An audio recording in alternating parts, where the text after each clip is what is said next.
Hello viewers, আমি আসছি পাবনা জেলা আমিনপুর থানার গোপসুলন্দা নদীর মাথায় জানুভাইয়ের মাছ শিকারের জন্য দেখার জন্য আসছি।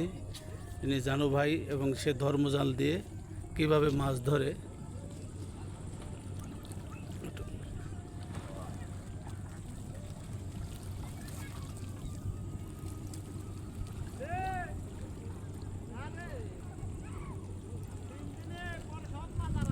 এই ধর্মজাল দিয়ে আজ আমার এই জানুভাই 3টি বোয়াল মাছ পেয়েছে।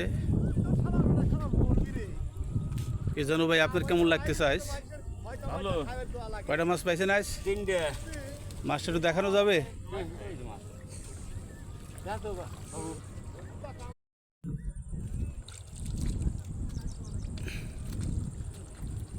আপনারা দেখছেন এই জানুভাই যে 3টা বোয়াল মাছ পেরেছে। দেখি উষা করেন, একটু উষা করেন। ওকে, ধন্যবাদ আপনাকে। হ্যালো ভিউয়ার, যদি আমার এই ভিডিওটি ভালো লাগে লাইক কমেন্ট শেয়ারের মাঝে আমার পাশে থাকবেন এবং সবাই আমার পেজে বেশি বেশি ফলো দেবেন। সবাইকে ধন্যবাদ।